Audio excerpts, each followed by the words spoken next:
Welcome, scholars, to today's fifth grade reading lesson. Let's get started. All right, scholars, before we get started today, let's make sure we have all of our materials ready so we are set up for success. The first thing you'll need today is your reading textbook. The next thing you'll need is your reader's journal. You'll need your response sheet. And as always, a pen or a pencil, your favorite writing utensil.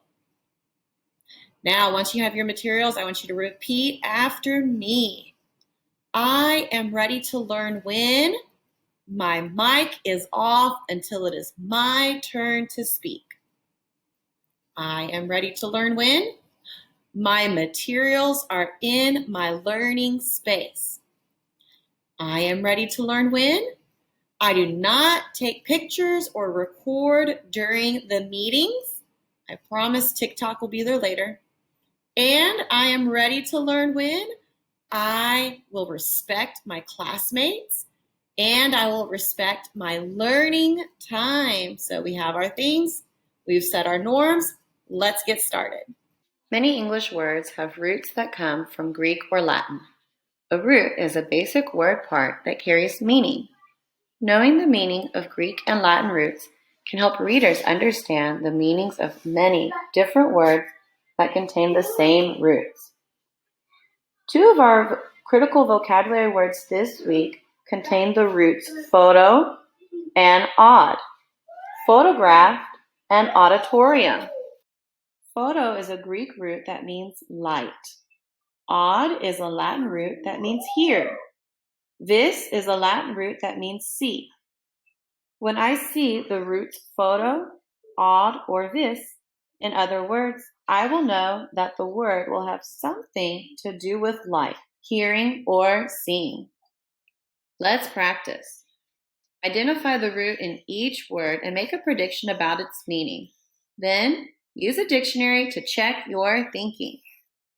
Now, working with a partner, complete the chart with other words that contain the roots photo, odd, and this. When you and your partner are done, select 3 words independently and write a sentence for each. Yesterday we read about William Kamkwamba and the windmill he built. As you watch the video, jot down some effects of William's actions in building the windmills. How did William use books to affect change in his community? Remember, I will provide you time afterwards to write your reflections in your reader's notebook once the video has ended.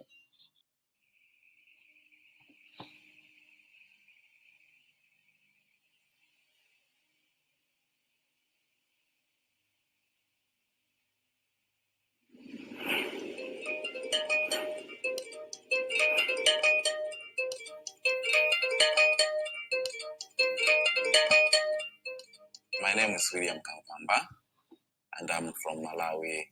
And the economy of Malawi, most of them will depend on farming. Yeah, we depend on tobacco. I'm 20 years old now. My village, I've got 60 families, and my family, we are about 20. I was dropped out because my parents have no money to pay me a school fees, and a school fees is $80. We have enough wind in Malawi, and I was thinking, what can I do to use that wind so that we can have something? That's why I decided to read some books about the windmills. The first time I saw a windmill in the book, they just come up with the pictures, but they didn't say anything what you can do to build that windmill so that you can generate electricity or you can pump water. You figured that out on your own? Yeah, I figured out on my own.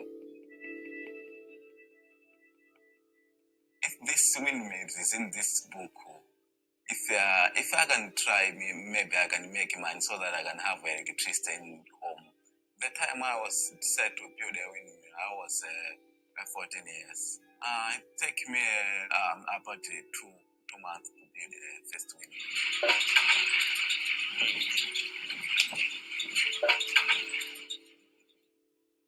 They couldn't believe that I'll makes something to generate electricity. What makes people to start realizing that this thing is useful when you power a radio? Was it music that was on the radio?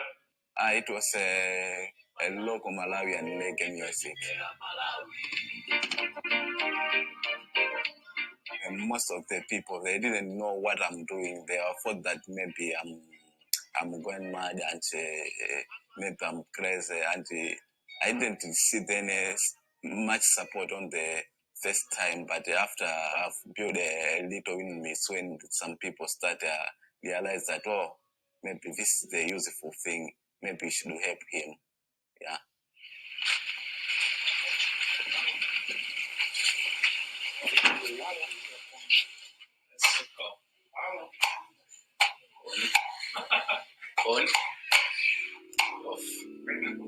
I went to the library to turn the books, and the librarian asked me, "Oh, you have built the windmill using the knowledge from this book?" And I said, "Yes." "Oh, okay. I'll come to your home so that I can see." And the guys came with some journalists and write an article about the windmill.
So you have a machine that's like this?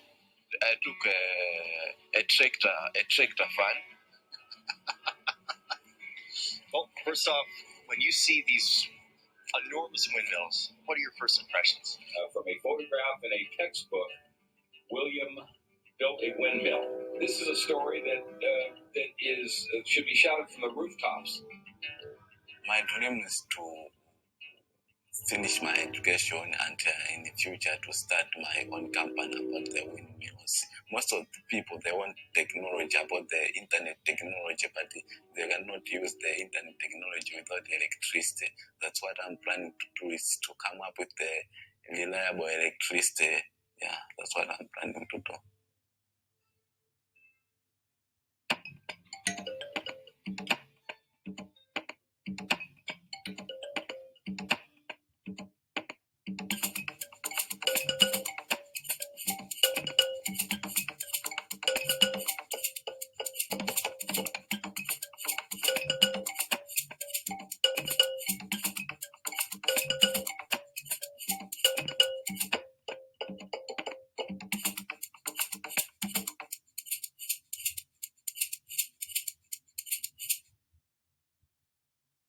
Let's take a look at today's reading objectives. Our learning goal for today: I am learning to recognize and analyze the use of organizational patterns in an informational text. I'll know I can do this when I can recognize organizational patterns, and I can analyze and explain how the use of a text structure contributes to the author's purpose. And you'll demonstrate your learning by writing a response explaining the organizational patterns in a text and how it contributes to the author's purpose. Let's get started. As I think out loud, I want you to listen for the steps that I take and the questions I ask myself to help me determine the organizational pattern and how it contributes to the author's purpose. We have studied organizational patterns this 6 weeks. What do I mean by organizational patterns?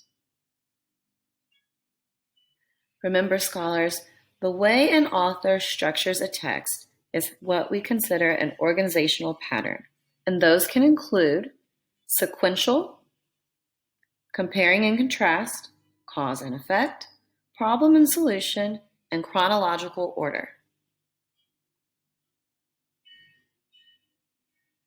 Remember, I want you to listen as I follow my thinking steps to analyze the organizational patterns found in Winds of Hope.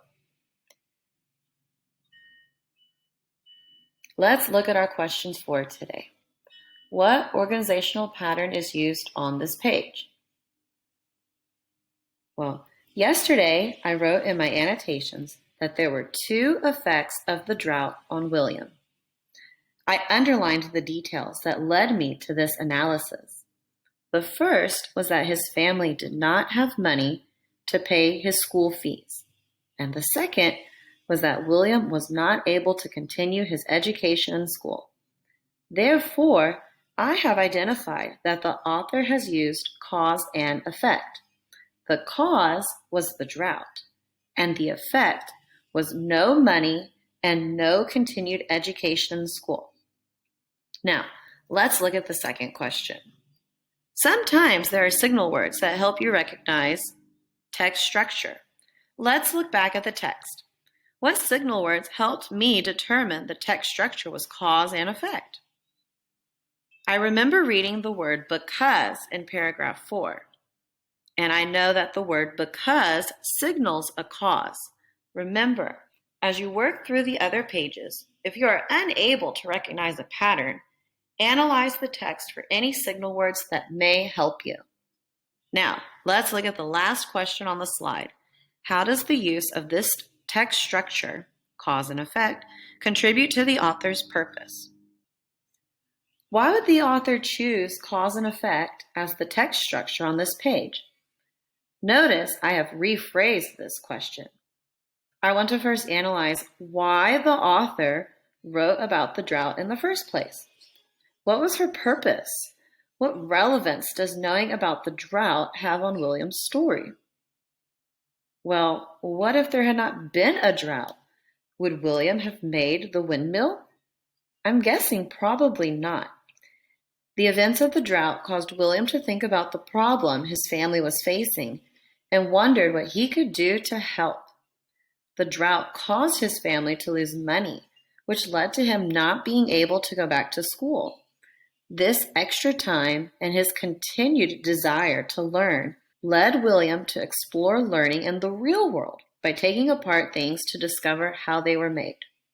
Not attending school, but still having a desire to learn, as stated in paragraph 5, also explains why William visited the library, where he first saw a book about windmills. Each event was interconnected and led to another. If I want to show how one event leads to another, cause and effect would be the best structure. Cause and effect allows the author to show this interconnectedness of events. Sequential order and chronological order tell events in order. How would the story change if the author had used one of these instead of cause and effect? Remember, we would use sequential order or chronological order when sequence or time is important. The author was not writing to tell us an order of the things William did. The author was writing to explain how one event led William to accomplish something great. If the author had used sequential or chronological order, the reader would not see how one event caused another. We would not be able to see how the events interconnected with each other. I do notice a date in the story, drought of 2001, and the following spring on page 38. But these dates and seasons were used to move the story along. How does the use of this text structure, cause and effect, contribute to the author's purpose? Well, I know the author's purpose in this section was to explain how William came to discover windmills. By using cause and effect, the author is able to show the interconnectedness of events that led to William discovering windmills. All right, scholars, let's pause and reflect. What steps did I follow to recognize and analyze the organizational pattern? And what questions did I ask myself as I was thinking? Remember, scholars, the steps I took to successfully analyze the organizational patterns. First, I identified any signal words in the text. Then, I named the organizational pattern. I analyzed the author's purpose and was able to explain how the text structure contributes to the author's purpose. Great job today. All right, guys, that wraps up today's 5th grade reading lesson. Keep reading. I will see you again next time. Bye.